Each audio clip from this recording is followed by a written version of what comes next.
You've probably seen thousands of pennies in your life, maybe even ignored most of them.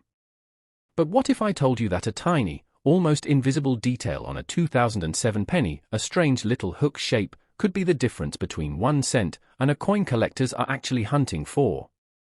Because today, we're diving into a modern coin mystery that most people completely overlook, and by the end of this video, you might start checking every single penny you come across.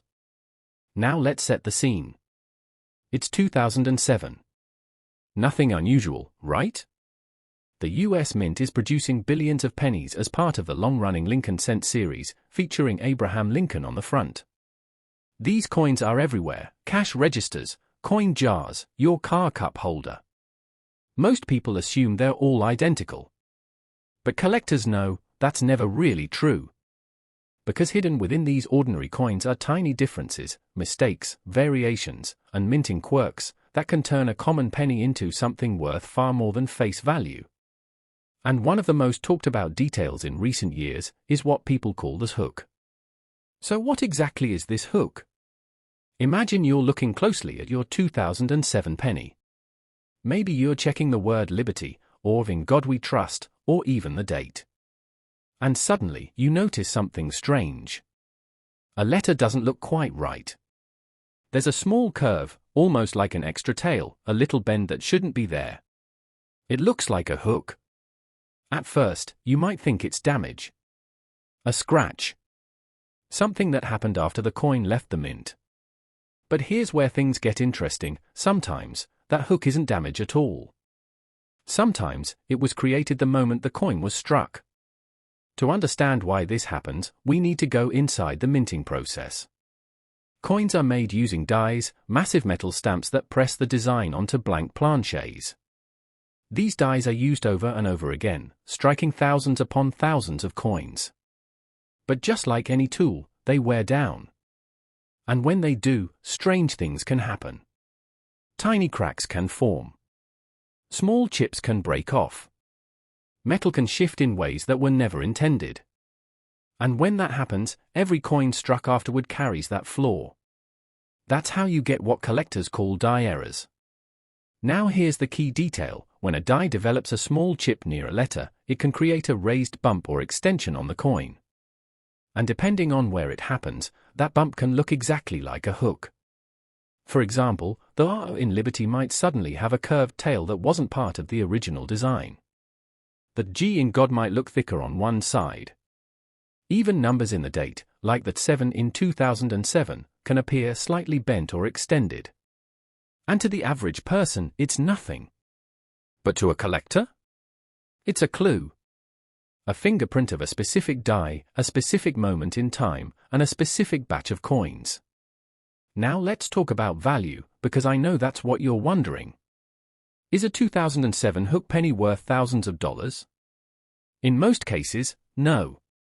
But that doesn't mean it's worthless. Coins with clear, noticeable die chips or die cracks can sell for anywhere from a few dollars up to $20, $30, even $50 depending on how dramatic the error is and how clean the coin looks. And while that might not sound life-changing, remember, you're starting with a 1-cent coin. That's a massive jump in value. And here's where it gets more exciting. Not all hook pennies are the same. Some are subtle, barely visible unless you're really looking. Others are bold and obvious, with thick, curved extensions that stand out immediately. The stronger and more unusual the error, the more collectors tend to pay. But there's another layer to this. Because not every hook is actually a mint error. Sometimes, what looks like a hook is just post-mint damage. A scratch. A dent.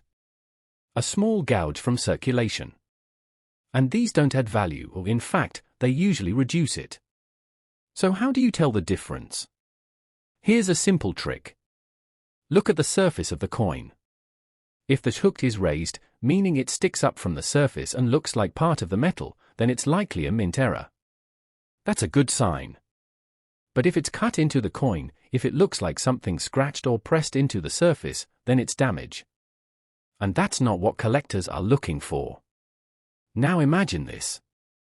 You're sitting at home, maybe watching this video, and you grab a handful of change. You start flipping through pennies, one by one. Most of them look the same. Worn. Ordinary. Then you spot a 2007. You take a closer look. And there it is. A strange little curve on one of the letters. You tilt the coin under the light. The shape catches your eye. It's not a scratch. It's part of the design. That's the moment. That's when curiosity kicks in. Because now you're not just holding a penny, you're holding a mystery. And that's what makes coin collecting so addictive. It's not just about finding something valuable. It's about discovering something different. Something that shouldn't exist, but does. Now let's take it a step further, because the 2007 penny isn't the only coin where these kinds of errors show up. In fact, modern coins are full of them. Die chips, die cracks, off-center strikes, double dies, they're happening all the time. And while most are minor, some become famous. Collectors have paid hundreds, even thousands, for dramatic errors on modern coins, especially when they're certified and well documented. And while a simple hook might not reach those levels, it can still be a gateway into the world of error collecting. Because once you start noticing these details, you can't unsee them. Every coin becomes a potential discovery. Every handful of change becomes a treasure hunt.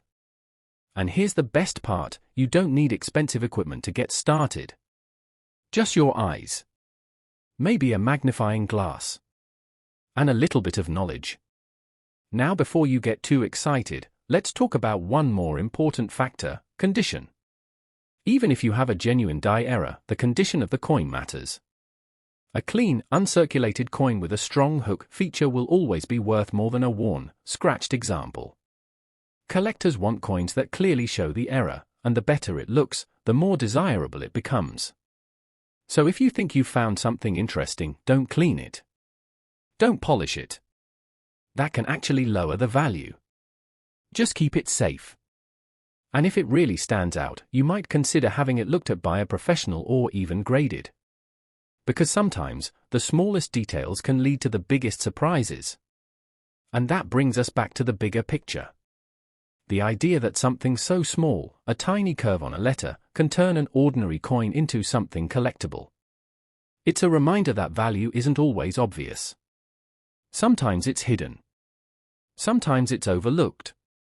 And sometimes, it's sitting right there in your pocket. So the next time you get change at a store, don't just toss those pennies aside. Take a second look. Check the date. Examine the letters. Look for anything unusual, anything that doesn't match the standard design. Because that weird little hook you almost ignored? It might be more interesting and more valuable than you think.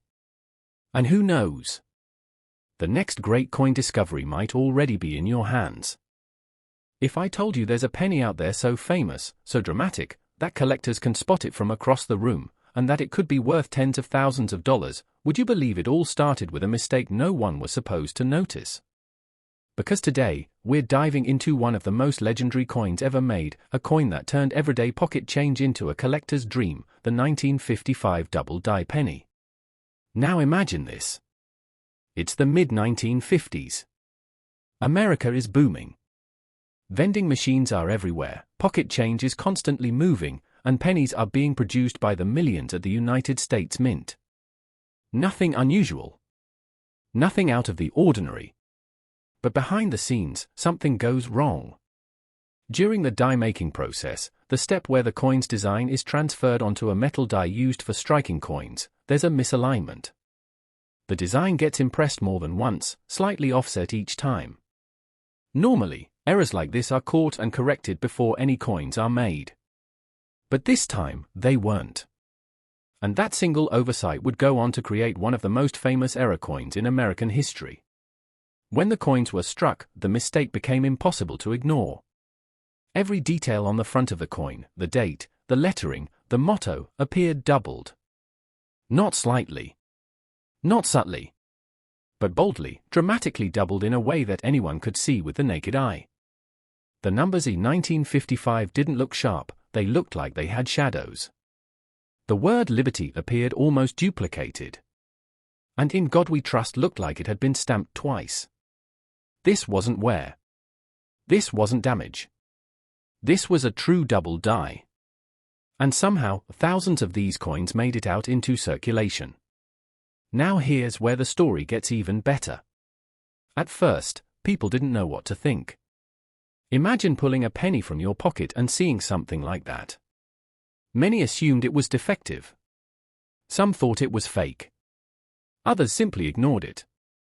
But collectors, those who really understood coins, knew immediately that something special was happening. Word began to spread. And almost overnight, the 1955 double die penny became one of the most talked about coins in the country. It started showing up in everyday places, cash registers, coin rolls, even vending machines. In fact, one of the most famous parts of this story is how many of these coins were found in cigarette machines back in the 1950s, where they were dispensed as change. Think about that for a second. A coin that's now worth thousands, once given out as spare change for a pack of cigarettes. That's what makes this coin so legendary. It wasn't locked away in a vault. It wasn't discovered centuries later. It was right there in the hands of ordinary people. And some of those people held onto them. Now let's talk about value, because this is where things get serious. Even today, a genuine 1955 double die penny in worn condition can easily sell for $1,000 to $2,000. That's for a coin that's been in circulation, handled, and used like any other. Step up in condition, and the numbers climb fast. Coins with decent detail and minimal wear can bring $5,000, $10,000, even $15,000 depending on eye appeal. And in top condition, uncirculated, sharp, and well preserved, these coins have sold for over $50,000 at major auctions. For a single penny. Now here's the critical part, because this is where many people get tripped up. Not every 1955 penny is valuable. In fact, most of them are completely ordinary. There are actually multiple types of doubling that can appear on coins, and only one of them, the true double die, is the one collectors are after. So how do you tell the difference? Let's break it down. A real 1955 double die penny shows strong, clear doubling that looks like a second image. It's bold. It's separated. And you can see it without any special tools. Look at the date. The 1, the 9, the 5, the 5, they all appear doubled, almost like they've been shifted slightly to the side. Look at Liberty. Each letter has a distinct twin. And In God We Trust? It practically jumps off the coin with visible duplication. Now compare that to what collectors call machine doubling, sometimes nicknamed the poor man's double die. This kind of doubling is much more common and much less valuable. It happens during the striking process, not during die creation. And instead of a bold, separated image, it looks flat and shelf-like, almost like the edge of the letter has been shaved. No depth. No real doubling. Just a slight distortion. And coins with that kind of doubling? They're usually worth face value. That's why knowing what to look for is everything. Because the difference between a 1-cent coin and a $10,000 coin can come down to how that doubling appears. Now imagine this scenario. You're at home, maybe cleaning out a drawer or going through an old jar of coins. You've seen pennies like this your entire life. Most of them barely worth a second glance. But then you see it. You pause. You pick it up. Something looks different. You tilt it under the light, and suddenly, your heart starts racing. The numbers look doubled. The letters look doubled. Everything looks doubled. That's the moment. That's the moment collectors dream about. Because coins like this are still out there. They haven't all been found. They haven't all been locked away in collections. Some are still sitting in jars, boxes, and forgotten coin rolls, waiting for someone to notice. And that someone could be you. Now here's something else that makes the 1955 double die so special. It's not just valuable, it's iconic. Even people who aren't serious collectors have heard of it. It's often one of the first coins beginners learn about, because the error is so obvious and so dramatic. It's a perfect example of how mistakes can create value. A simple misalignment at the mint, the moment that probably seemed insignificant at the time, ended up producing one of the most desirable coins in the hobby. And that's the beauty of coin collecting. It's not just about age or silver or gold. It's about stories. Moments. Mistakes that slipped through the cracks and became something extraordinary. So the next time you come across a 1955 penny, don't just toss it aside. Take a closer look. Examine the date. Check the lettering. Hold it under the light and really study it. Because if you see that bold, unmistakable doubling, you might not just be holding a penny. You might be holding one of the most famous and valuable coins ever made. And if you are, that tiny piece of copper could be worth more than you ever imagined.